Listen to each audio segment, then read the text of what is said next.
My name is Dolores Wright, 31 years old. At Christmas dinner last year, my father stood up in front of 14 family members and said, Dolores was a failed result of contraception. Now she's a failure, just like when we tried not to create her. My mother laughed. So did my brother. I was born 2 months premature with club feet, partial hearing loss, and a list of medical complications my parents considered defects. At 6 months old, they contacted adoption agencies. I found the paperwork when I was 14. I've spent my life being the mistake they couldn't erase. But what they didn't know, what none of them knew, was that I'd been building something they could never take from me. And when 8.2 million people watched me accept an award on national television, my parents finally understood what I'd become. That's when everything flipped. I was 14 when I found out my parents tried to get rid of me. It was a Tuesday afternoon in 2008. My father, Dr. Thomas Wright, orthopedic surgeon, holder of every medical degree that mattered to him, had asked me to wait in his office while he finished with a patient. I was supposed to sit quietly. I didn't. The filing cabinet was open. I don't know why. Maybe someone forgot to lock it. Maybe it was meant to happen. I pulled the drawer labeled Family Pearl, Personal, and started flipping through folders. Tax returns, insurance documents, Victoria's college acceptance letters, Christopher's scholarship awards. Then I saw it. A manila folder with my name, just Dolores. No middle name, no last name. Like I wasn't fully formed yet. Inside was a medical chart from 1994. Patient age, 6 months. Parents present, Thomas Wright, MD, and Linda Wright, PHARMD. And then, in my father's handwriting, parents considering relinquishment due to financial/emotional burden of multiple congenital anomalies, referred to social services. The date was March 15, 1994, exactly 6 months after I was born. I took a photo with my phone. My hands shook so badly, I had to take 3 shots before one came out clear. I heard footsteps in the hallway. I shoved the folder back, closed the drawer, sat down in the chair. My father walked in 30 seconds later. He asked if I was ready to go. I said yes. We drove home in silence. I never told him what I'd found, but I kept that photo. I still have it. By the time I was 18, I understood how love worked in my family. It had terms and conditions. It came with a price tag based on genetic value. In 2012, my sister Victoria got pregnant with her first child. The whole family celebrated like she'd cured cancer. She was 28, married to Preston Brennan, venture capitalist, good jawline, better portfolio. They'd done IVF, pre-implantation genetic testing, the works. My mother couldn't stop talking about it. Finally, she said one night at dinner, a baby we can plan for properly, not like. She looked at me, didn't finish the sentence, didn't need to. The IVF bill was $28,000. I know because my father left it on the kitchen counter one afternoon. Paid in full. Cash. I was folding laundry nearby. He didn't notice me standing there. 6 months later, I needed a new hearing aid. My left ear, the one that barely worked since birth, had gotten worse. The audiologist said I needed a digital model. $3,600. I asked my parents if they could help. My mother said, Dolores, you're 18 now. You need to learn responsibility. Save up. I worked 2 jobs that summer, saved $3,600 by October, bought the hearing aid myself. Victoria's second IVF cycle cost $31,000. My parents paid that one too. In 2019, I was 25 years old. I'd graduated with a degree in speech therapy. I had a job. I had an apartment.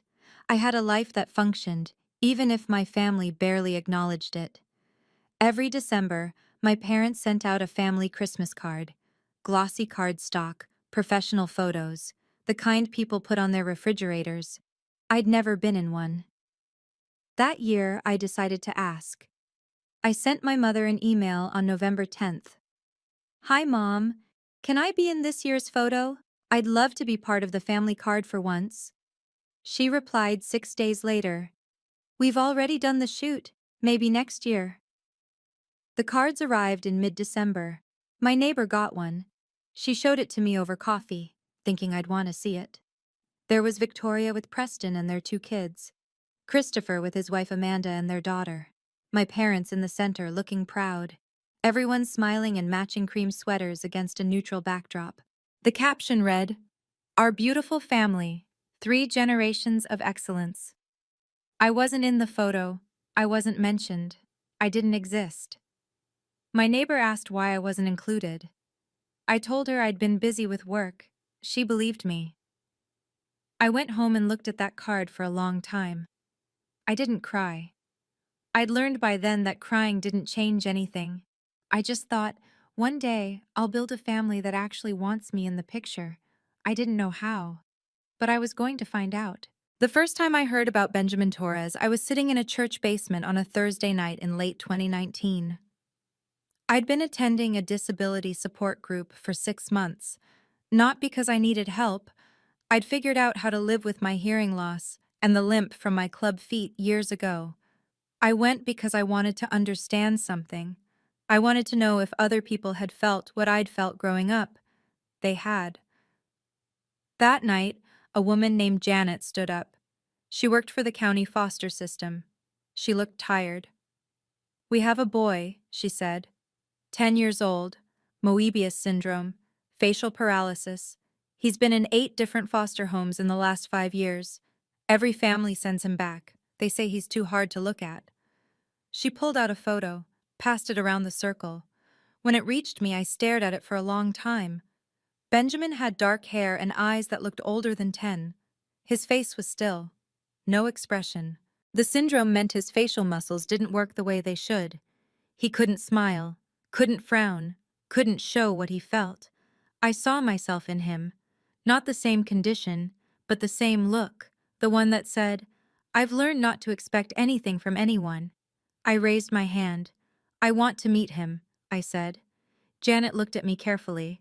Foster parenting isn't for everyone, especially with medically complex kids. It's a lot of work, a lot of heartbreak. I nodded. I know. She gave me the paperwork that night. The training took 6 months. 40 hours of coursework, background checks, home visits, financial reviews, psychological evaluations.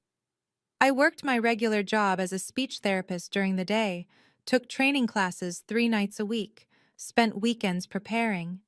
I bought a bed for the second bedroom, a dresser, shelves.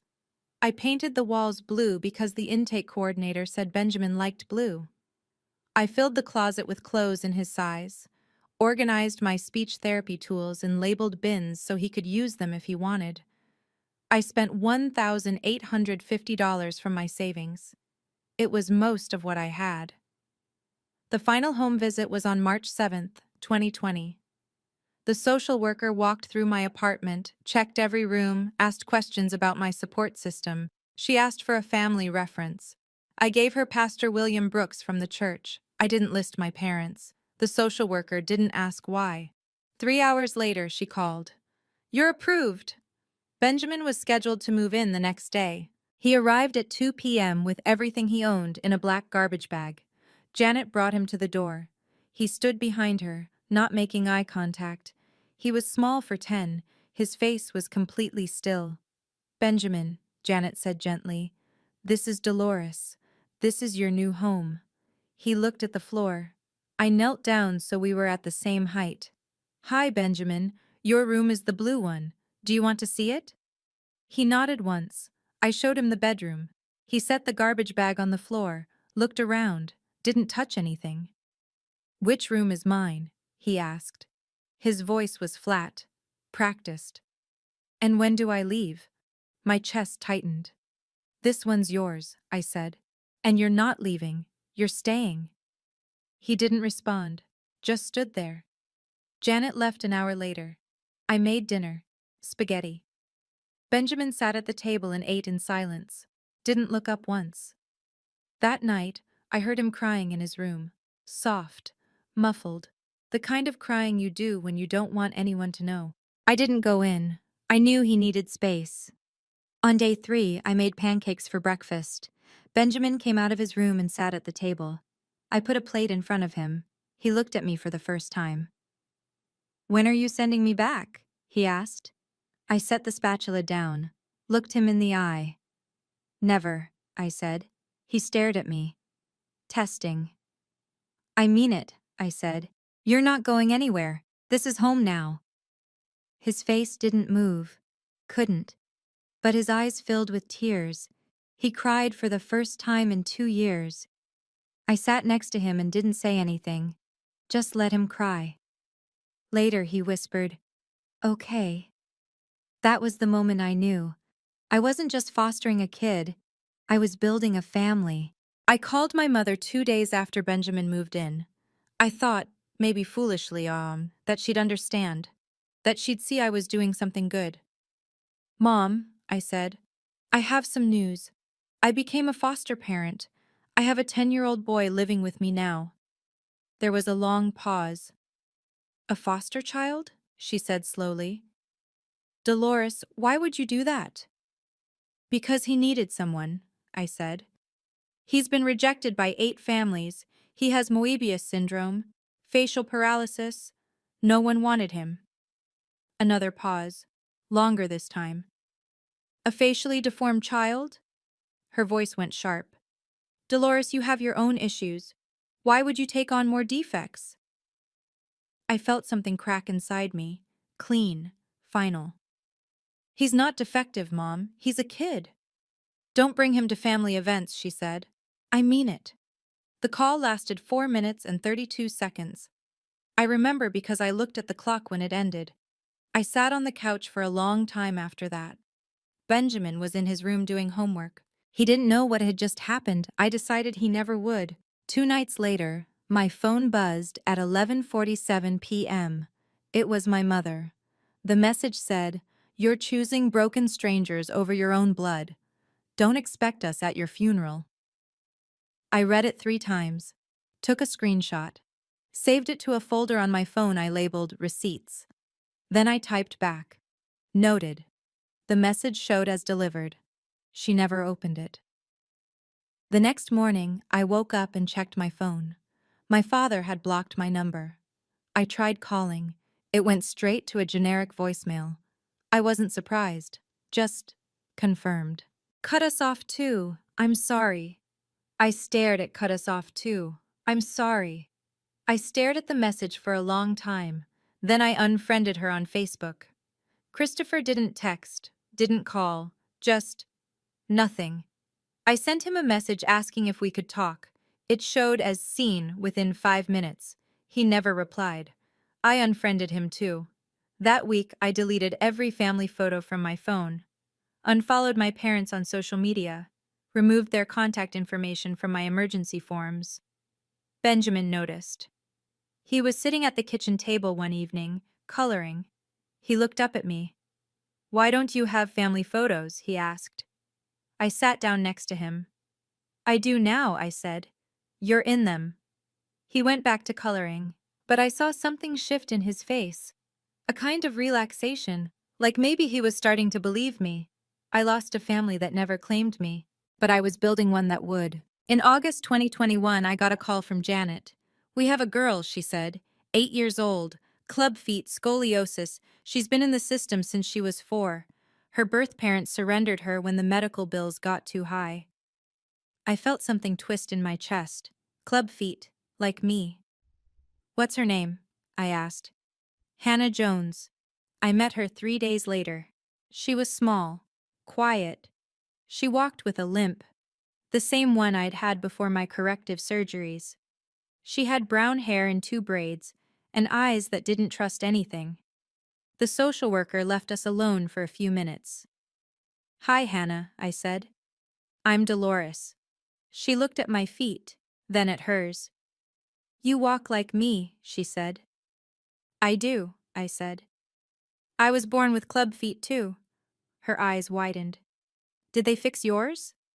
"Mostly," I said. "It took a long time, a lot of doctors, but yeah, They fixed them. She nodded slowly. Are you going to send me back? My heart broke. No, I said. Never. She moved in a week later. For the first month, she barely spoke. She'd sit on the couch next to Benjamin and watch TV. They didn't talk much, but they sat together. That was enough. One night, about 6 weeks in, she came into the kitchen while I was doing dishes. Can I call you Mom? She asked. I turned around. My hands were covered in soap. If you want to, I said. My voice cracked. She nodded. I want to. 6 months after that, she asked if she could change her last name. We were sitting at the kitchen table. She had homework spread out in front of her. She looked up at me. Can I be Hannah Wright instead of Hannah Jones? I stopped breathing. You want my last name? I asked. The defective one? She frowned. It's not defective. It's mine now. The court date was August 15th, 2023. The judge approved it. Hannah cried when she signed the papers. So did I. She was officially Hannah Wright, my daughter. By 2024, there were 6 kids in my apartment. After Hannah came Elijah, 9 years old, Down syndrome, nonverbal until age 7. Then Sophia, 8, Treacher Collins syndrome and hearing impaired in her left ear, just like me. Then Jacob, 7, cerebral palsy. I'd moved to a bigger place, 4 bedrooms, a house actually. I bought it with a loan I probably shouldn't have qualified for. The mortgage was $279,000. Monthly payments, $2,100. I worked full-time as a speech therapist. $52,000 a year. I tutored on weekends. Another $12,000. Total, $64,000. The medical costs for 6 kids with complex needs ran about $198,000 a year. Medicaid and nonprofit grants covered 66%. I paid the rest out of pocket, roughly $67,000 annually. The math didn't work. It never did, but we made it work. Then Janet called again in early 2024. I have twins, she said. 2 years old, both have spina bifida. They need someone who can handle complex medical care, catheterization, wound care, mobility equipment. I didn't hesitate. Send me the paperwork. Isabella and Gabriel moved in on February 10th, 2024. I learned how to catheterize a toddler, how to check for pressure sores, how to manage 2 wheelchairs in a house that wasn't built for them. My sleep dropped from 6 hours a night to 4.5. I started falling asleep on the couch at random times. The kids would find me there and cover me with blankets. Pastor Brooks stopped by one afternoon and found me passed out at 3 p.m. with all 6 kids playing around me. He sat down and waited until I woke up. Dolores, he said gently, you can't do this alone. I'm not alone, I said. I have them. He looked at the kids, then back at me. I'm going to help, he said. Let me organize some volunteers. Within 2 weeks, he'd assembled a rotation of 23 people from the church. They helped with transportation, childcare, meal prep. Someone came by every day. I cried the first time a volunteer showed up with dinner already cooked. I wasn't used to people helping, but I learned to accept it. By November 2024, my savings account had $340 in it. The mortgage was 15 days late. I'd gotten a notice. Please remit $2,100 immediately. One of the wheelchairs needed an $850 repair. Specialist copays were running $1,200 that month. Medications alone cost $600. I applied for a 4th credit card. Got denied. Insufficient income to debt ratio. I sat at the kitchen table one night and tried to figure out how to make it work. The numbers didn't add up. They never did. Hannah came into the kitchen. She was 12 by then. Smart, observant. Are we okay? She asked. I smiled. We're always okay. She didn't look convinced, but she didn't push. The next day, an envelope appeared in my mailbox. No return address. Inside was a check for $5,000, a note attached. For the kids, from someone who sees you. I never found out who sent it, but it covered the mortgage and the wheelchair repair. We survived another month. By the end of 2024, I had 8 kids: Benjamin, 14, Hannah, 12, Elijah, 9, Sophia, 8, Jacob, 7, the twins, Isabella and Gabriel, now 2. And in November, I took in Amelia, 6 years old, born without her left hand. 8 kids, 4 bedrooms, 1 exhausted foster mom. The volunteers kept coming. Church members, neighbors, strangers who'd heard about us somehow. They brought meals, watched kids so I could sleep, drove to medical appointments, helped with homework. I'd never had a support system before. Now I had 23 people who showed up every week. Pastor Brooks told me one Sunday, "You're not doing this alone anymore. You're part of a community now." I didn't know how to respond to that. I'd spent my whole life being alone, but I was learning. By December 2024, I had 8 reasons to wake up every morning, and 0 regrets. The text came on December 22nd. Family dinner Christmas Eve, 6:30, don't be late. It was from my mother. The first message I'd received from her in almost 5 years. I stared at it for a long time. Part of me wanted to delete it, block the number, forget it ever came. But another part, a smaller, stupider part, wondered if maybe this was an olive branch. Maybe they'd seen something about my work with the kids. Maybe they wanted to reconnect. I talked to Pastor Brooks about it. Maybe it's a chance for healing, he said. I wasn't convinced, but I said yes anyway. I bought a bottle of wine for $35, more than I should have spent. But I wrapped it carefully and put it in a gift bag. Maybe this time would be different. I arrived at my parents' house at 6:30 p.m. on Christmas Eve. The house was in Edina, a wealthy suburb, 4,820 Lakeview Terrace. Big colonial with a circular driveway, the kind of house that said, "We've made it." I rang the doorbell. My mother answered. "You made it," she said. Not, "It's good to see you." Not, "We're glad you're here." Just, "You made it." I handed her the wine. She took it without comment. Inside, the dining room table was set for 14 people. My father sat at the head, my mother next to him, Victoria and Preston with their 2 kids, Christopher and Amanda with their daughter, who was visibly pregnant with their second, my Uncle Paul and his wife. And at the far end of the table, seat 14, Grandma Ruth. The seat next to Grandma Ruth was empty. That one was for me. I sat down. No one hugged me. No one asked how I'd been. Christopher nodded once. Victoria gave me a tight smile. Grandma Ruth leaned over. She was 85 with advancing dementia. "You're the only good one, sweetie," she whispered. No one else heard her. Or if they did, they ignored it. Dinner started. Turkey, mashed potatoes. The kind of spread my mother always made for holidays. She served everyone, skipped my plate. I reached across and served myself. Victoria's daughter, 11 years old, stared at me from across the table. "Mom," she said loudly, "why does Aunt Dolores look different?" The table went quiet. Victoria flushed. "Honey, don't—" "No, really," the girl pressed. "Why does she walk funny? And why is her ear like that?" No one answered. My father cleared his throat. Christopher looked down at his plate. I met the girl's eyes. "I was born with some medical conditions," I said evenly. "Club feet, hearing loss. It's just how I am," she frowned. "Oh." The conversation moved on. We were halfway through the meal when my father stood up. He clinked his glass with a fork. Everyone looked at him.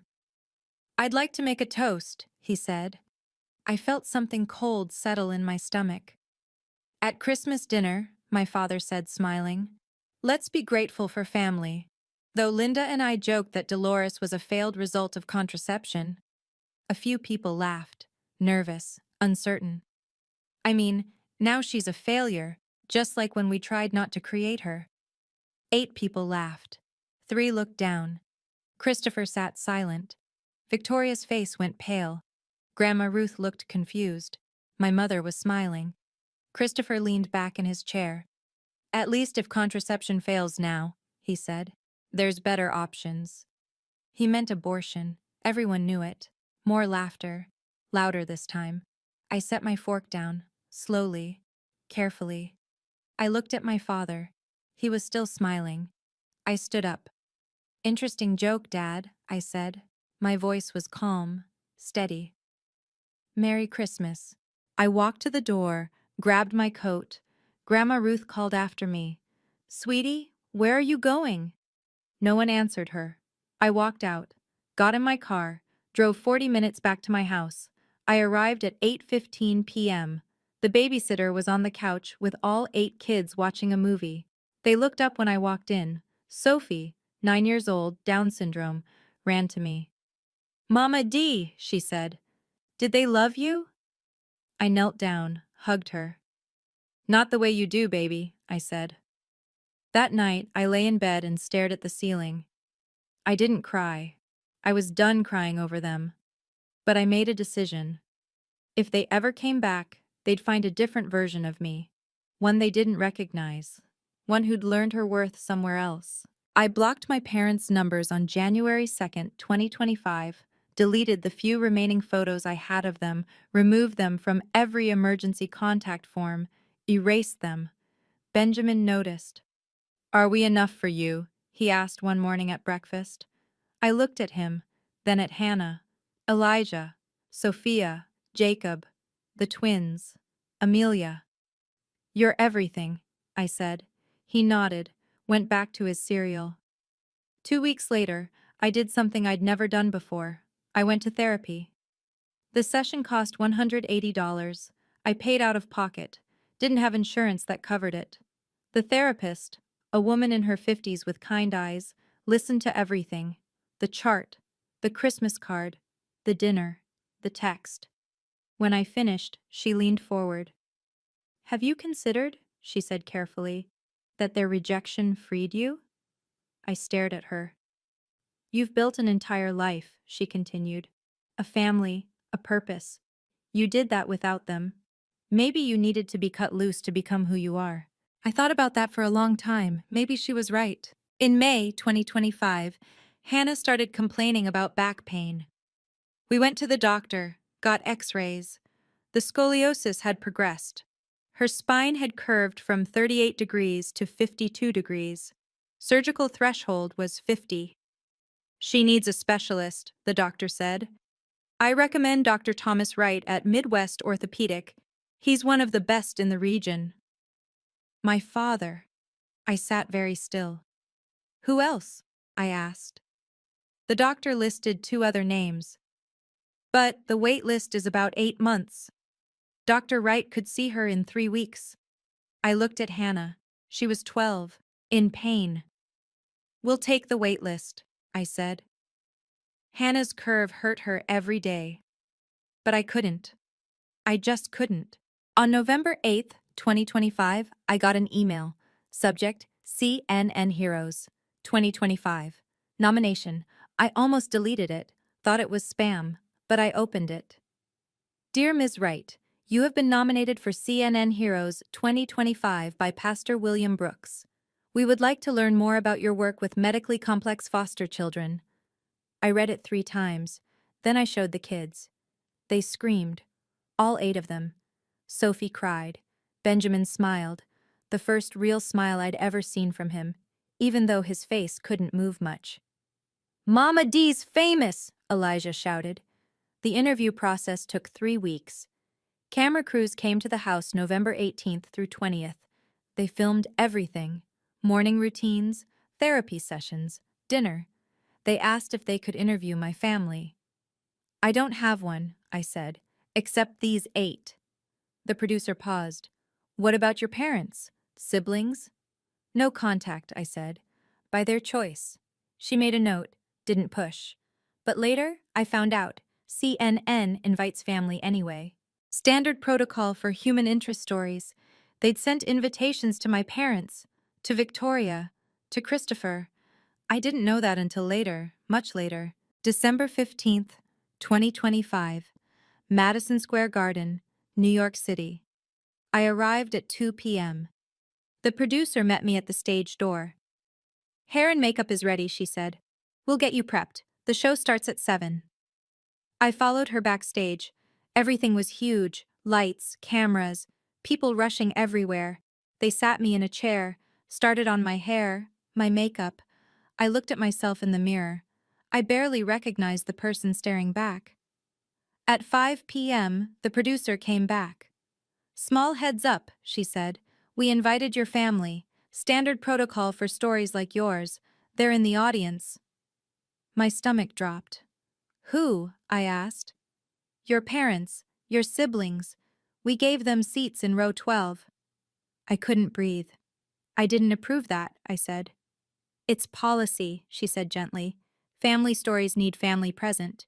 It makes better TV." I wanted to leave, walk out, get on a plane back to Minneapolis, but I thought about the 8 kids, about the $100,000 grant, about the other families who might see this and realize their disabled kids weren't broken. I stayed. At 6:45 p.m., they led me to a holding area near the stage. Through a gap in the curtain, I could see the audience. 5,000 people, maybe more. I scanned row 12, seats 8 through 11. My father, my mother, Victoria, Christopher. They were here. My hands started shaking. A production assistant noticed. "You okay?" "Fine," I said. At 7:15 p.m., they called my name. I walked onto the stage. The lights were blinding. I couldn't see anything except Anderson Cooper standing at a podium, smiling. "Please welcome Dolores Wright," he said. The audience applauded. I sat down in the chair across from him. My heart was pounding so hard, I thought the microphone would pick it up. Anderson Cooper leaned forward. He had that look, the one that said he knew this was going to hurt, but he was going to ask anyway. "Dolores," he said, "tell us how this started. How did you end up fostering 8 medically complex children?" I took a breath. "I was born with defects," I said. My voice was steady, controlled. Club feet, hearing loss, learning delays. My parents considered giving me up when I was 6 months old. I found the medical chart when I was 14. The audience went silent. Anderson's expression didn't change, but I saw something flicker in his eyes. "And now," he said softly, "you've devoted your life to children like you." "Children who were told they were mistakes," I said. "Yes."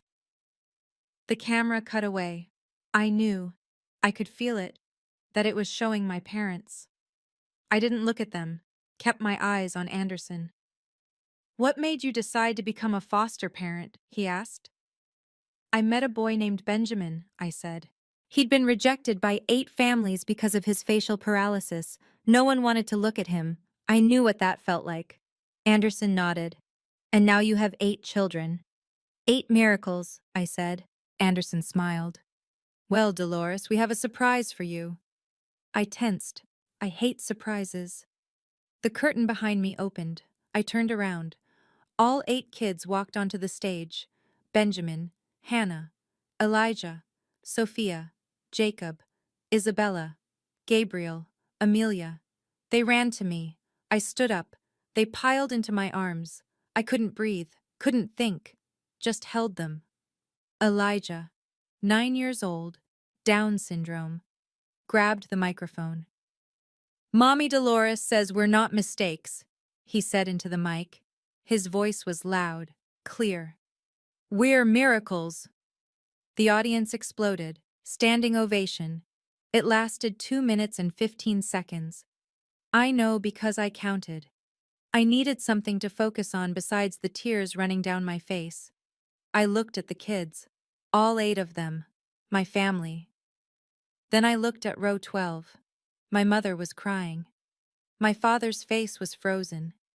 Victoria was standing, clapping, tears streaming down her face. Christopher sat motionless. I looked away. Anderson waited for the applause to die down. "Dolores Wright," he said, holding an envelope. "On behalf of CNN, It is my honor to present you with a grant of $100,000 to continue your work. He handed me the envelope. The audience cheered again. I took the microphone. I looked out at 5,000 people, at cameras broadcasting to millions, and I said the thing I'd been holding inside for 31 years. This money will go to medical trust funds for my 8 children, I said. The ones who were called broken, just like I was once called defective. The camera zoomed in on my father. His expression was destroyed. I kept talking. They're not broken. They never were. They're miracles. Every single one. The audience stood again, longer this time. I looked at my kids. They were crying, smiling, whole. I looked at my parents one more time. Then I walked off the stage. I didn't stop to talk to them. Didn't acknowledge them. I had 8 kids to get back to the hotel. I woke up at 6:30 a.m. on December 16th to 1,247 Instagram messages. The show had aired at 8 p.m. the night before. By morning, the clip of Elijah saying "We're miracles" had 4.3 million views. My phone wouldn't stop buzzing. Pastor Brooks called at 6:45. "Dolores," he said, "the church phone hasn't stopped ringing since last night. People want to donate. Volunteer. The voicemail is full." I sat up in bed. Hannah was asleep next to me. We'd shared a hotel room, all 9 of us crammed into 2 rooms, because that's what we could afford, even with CNN covering flights. "How many calls?" I asked. "I stopped counting at 200, he said. I hung up. Opened my email. 850 new messages. I scrolled through them. Most were from strangers, parents of disabled kids, people who'd been called defects themselves, therapists, teachers, donors. One subject line caught my eye. From another mistake who made it out. I opened it. "Dear Dolores, I was born with spina bifida. My parents tried to institutionalize me at age 2. I'm 43 now. I have a PhD. I'm married. I have 2 kids. Thank you for showing the world that we're not broken. Enclosed is a donation. Use it however you need. Dr. Sarah Mitchell." Attached was a receipt for $50,000. I read it 3 times. Then I cried. By December 17th, the story had reached Minneapolis. Local news picked it up. Then national outlets. My father's hospital started receiving emails. Hundreds of them. A patient leaked one to the local paper. "How can I trust a surgeon who called his own disabled daughter defective? Does the Hippocratic Oath mean nothing to him?" The hospital board called an emergency meeting for December 19th. On December 18th, 35 people showed up outside Midwest Orthopedic Clinic with signs. "Hippocratic Oath, not equal to hypocrisy. Dr. Wright, heal thyself. Dolores Wright is a hero, her father is not." The protest made the 6 p.m. news. I watched it from my living room with all 8 kids. Benjamin looked at me. "Is that your dad?" "Yeah," I said. "He looks sad," Benjamin observed. I didn't respond. The news anchor said, "Dr. Thomas Wright could not be reached for comment." I turned off the TV. Victoria texted me at 11:30 p.m. on December 20th. "Can we talk? Not about them, about me." I stared at the message for 10 minutes. Then I replied, "Coffee, tomorrow, 10 a.m. Caribou on Lake Street." She sent back, "I'll be there." I showed up at 9:55. She was already sitting at a corner table. She looked like she hadn't slept. I sat down, didn't order anything. "Say what you need to say," I told her. She broke. "I've spent 12 years," she said, voice shaking, "helping parents screen out defects like you and your kids. I do genetic counseling, pre-implantation testing. I help people make sure their babies don't have issues." She looked at me. Her eyes were red. "I watched you on that stage," she continued, "and I realized I've been helping people abort kids like Elijah, like Sophia, like Hannah, like you." She started crying. "I don't know who I am anymore," she whispered. I didn't comfort her, just watched. I submitted my resignation yesterday, she said. Effective January 15th. I can't do it anymore. What will you do? I asked. I don't know yet, she said. But I want to help. Not for mom and dad. For me. Can I volunteer? With your kids? I studied her face. Looked for manipulation. Didn't find any. Just guilt, shame, grief. Thursdays, I said finally. 4 to 6 p.m. You help with homework and dinner.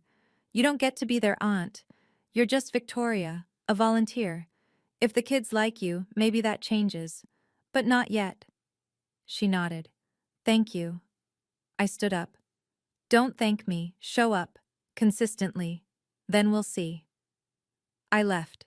She started volunteering on January 8th, 2026. Christopher didn't call, didn't text.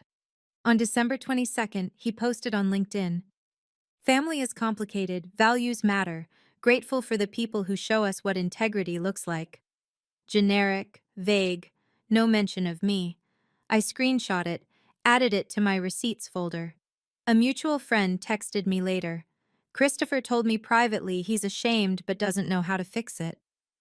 I didn't respond. If he wanted to fix it, he knew where I lived. On December 16th, someone I'd never met launched a GoFundMe. Support Dolores Wright's 8 Miracles. I didn't know about it until December 19th.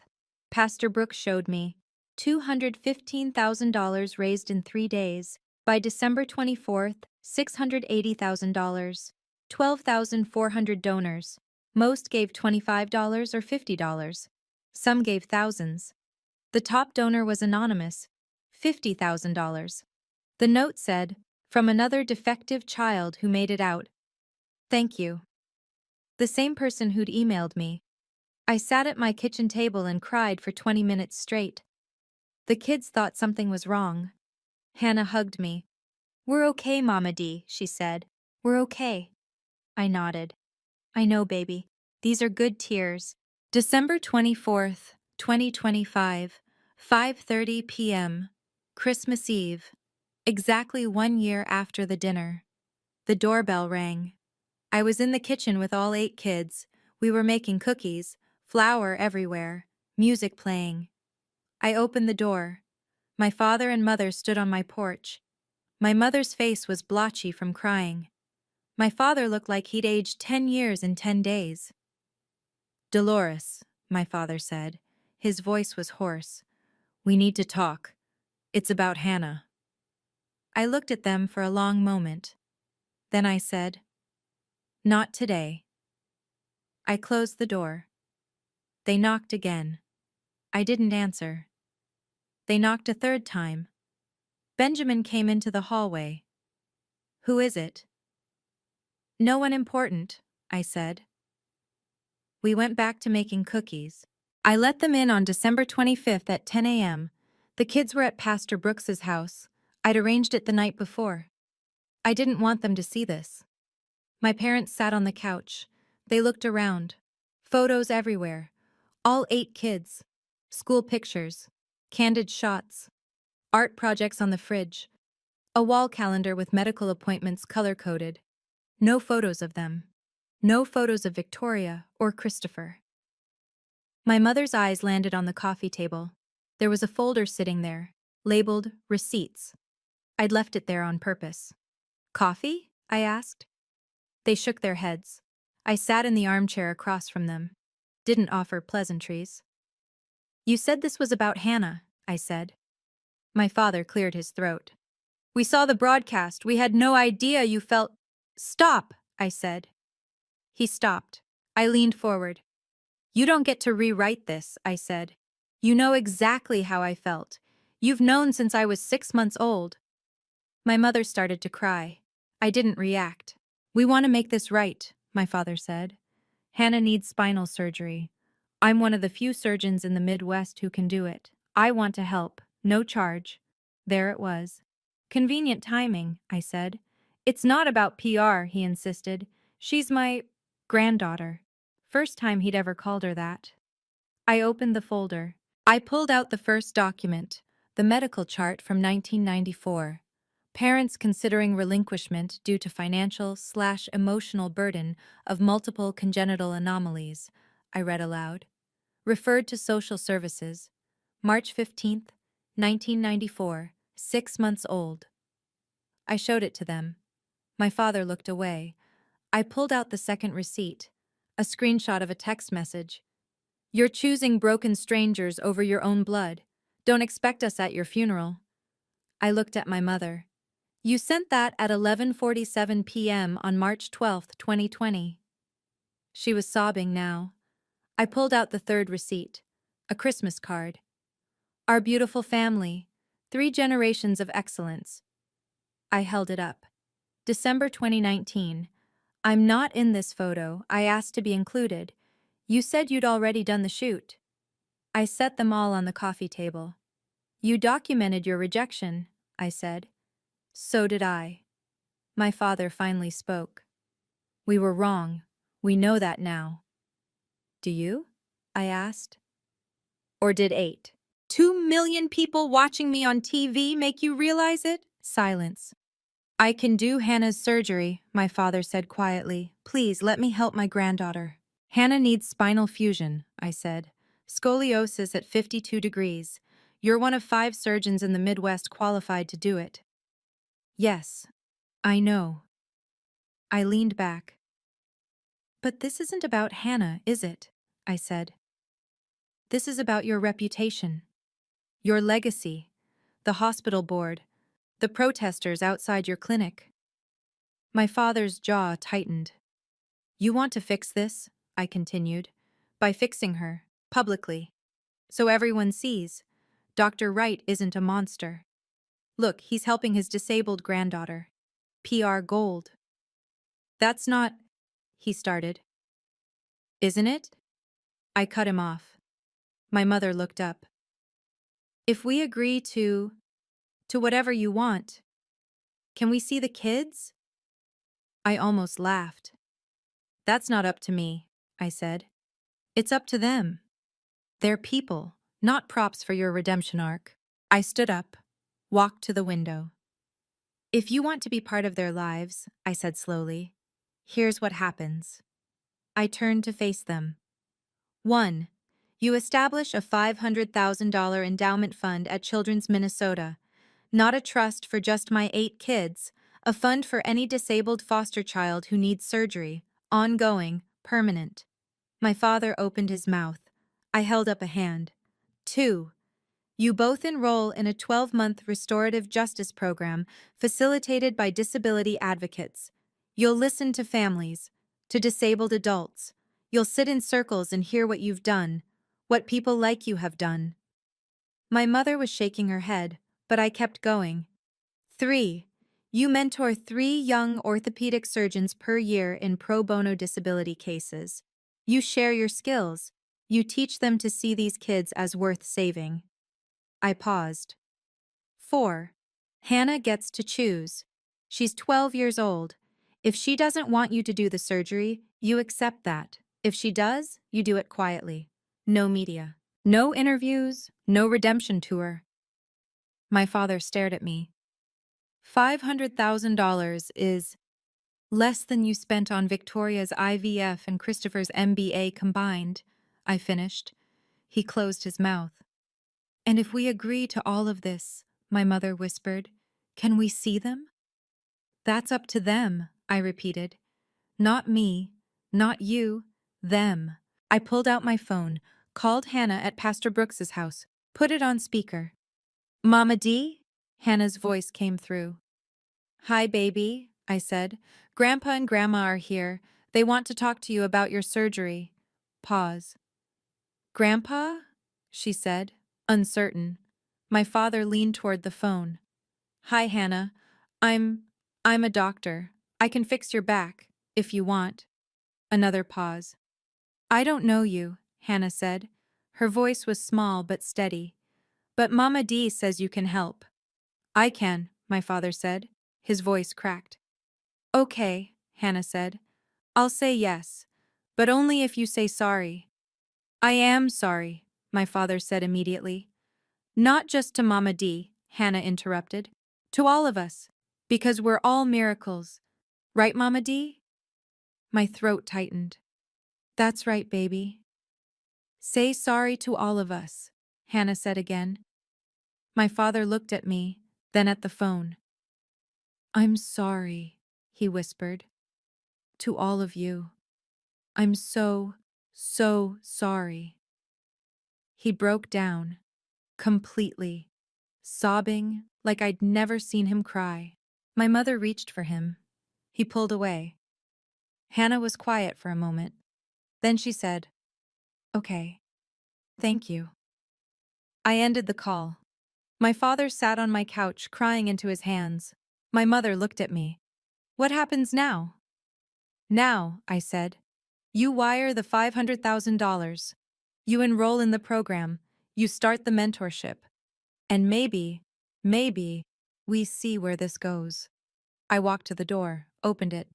This conversation is over. They left. On January 3rd, 2026, my bank sent me a notification. $500,000 deposited into Children's Minnesota Foundation account. I called the hospital to verify. It was real. The endowment was officially named the Miracles Not Mistakes Fund, established by Dr. Thomas Wright. I stared at the confirmation email for a long time. An email from my father came through an hour later. It's done. What happens next is up to you. I didn't reply, but I saved the email. I sat down with Hannah that night. The surgery, I said. We have options. Grandpa can do it. Or Dr. Rachel Ortiz at Mayo Clinic. She's a woman. She's incredibly skilled. The wait is shorter now. 6 weeks instead of 8 months. Hannah thought about it. Does Grandpa want to do it because he loves me? She asked. Or because people are mad at him? I didn't lie to her. Probably a little of both, I said.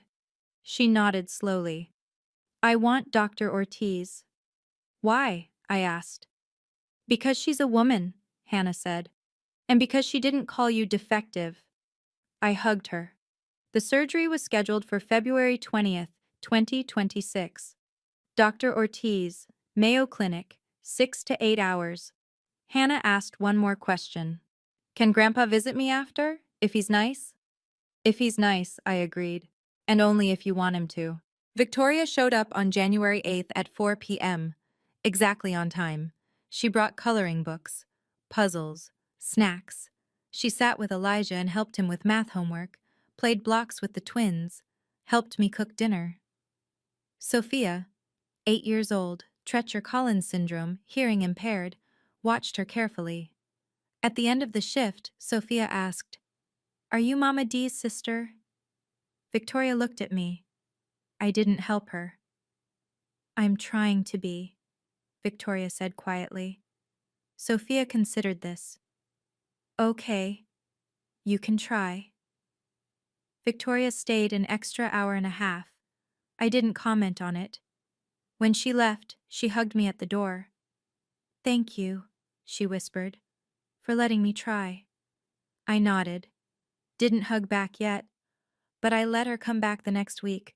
The program started January 10th. Every Saturday morning, community center on Lake Street. 2 facilitators, both disabled adults. One used a wheelchair. One was deaf. My parents sat in a circle with 12 other people, mostly parents of disabled kids, some disabled adults. Week 1. They listened for 90 minutes, didn't speak. A mother talked about her son with Down syndrome, how doctors told her to institutionalize him, how she refused, how he graduated high school.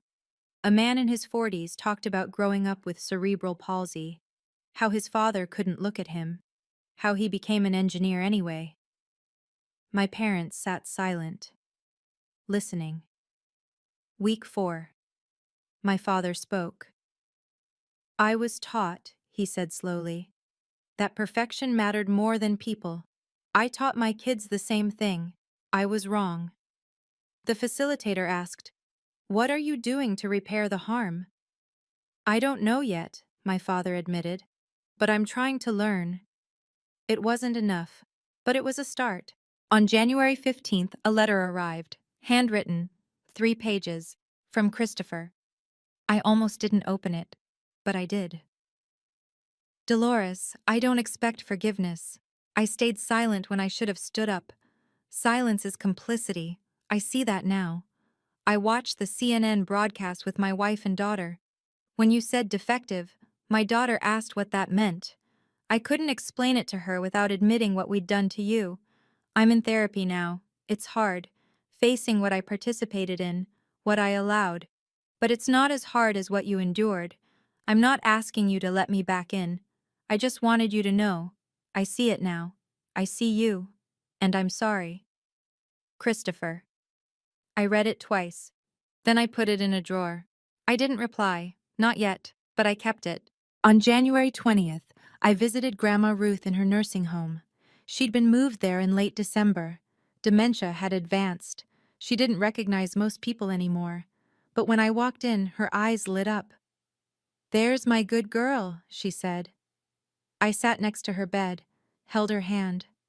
"I always loved you best, you know," she whispered. "You were real. The others were just pretty." I smiled. "Thank you, Grandma." She drifted off. I sat with her for an hour. She passed away peacefully on January 28th. The funeral was February 1st. I brought all 8 kids. We sat in the back, separate from my parents and siblings. After the service, my father approached. "Thank you for coming," he said.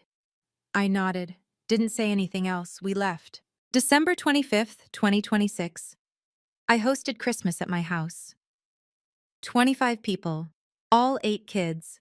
Pastor Brooks, 12 volunteers from the church, Victoria and her 2 kids, and, after much discussion with the kids, my parents and Christopher.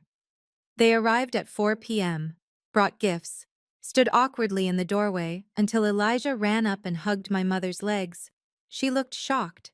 Then she knelt down and hugged him back. My father brought a gift for Hannah. A book, Gray's Anatomy, inscribed, "For my granddaughter the miracle." Hannah read it, looked up at him. "Thank you, Grandpa." It was the first time she'd called him that. Dinner was loud, chaotic, beautiful. I sat at the head of the table. My parents sat at the far end, exact reverse of last year. No one made jokes about contraception. No one called anyone defective. We just ate together. It wasn't perfect, but it was progress. By December 2026, the Miracles Not Mistakes Fund had helped 63 children, surgeries, wheelchairs, hearing aids, physical therapy. I got a letter from a parent in November. "My daughter has club feet, like yours. Your fund paid for her surgery. She's walking now. Thank you for showing us she was worth fighting for." The fund had $380,000 remaining, sustainable for at least 5 more years. The hospital foundation asked if we could expand it nationally. I said yes.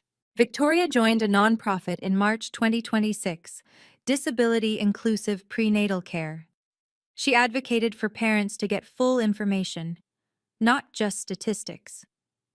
To meet disabled adults, to see what life could look like. She was scheduled to give a TED Talk in March 2027. Title: From Screening Out to Stepping Up. She visited every Thursday, had for 11 months now. The kids called her Aunt Vicky now. She'd earned it. She told me once, "I'll never undo what I participated in, but I can do better going forward." I believed her. On December 15th, 2026, exactly 1 year after CNN Heroes, a reporter interviewed me. "Have you forgiven your parents?" she asked. I thought about it. "I'm working on it," I said. "Some wounds heal, some just stop bleeding. Both are progress." The interview wrapped. The 8 kids piled onto me before the camera stopped rolling. The reporter laughed. Elijah grabbed the mic. "Mama D forgave us for being broken." I pulled him close. "You were never broken, baby." The camera caught it all. That night, after everyone left, I sat in the living room. 8 kids asleep upstairs, the house quiet. I thought about the girl I'd been. The one who found the chart at 14. Who got excluded from Christmas cards. who was called a failed result of contraception. She'd survived. More than that, she'd built something beautiful. I had a family now, one that chose me, one I chose back. My parents were trying. It was messy, complicated, painful, but they were trying, and I was letting them. On my terms, because that's what healing looks like. Not perfect, not easy, just progress. One day at a time.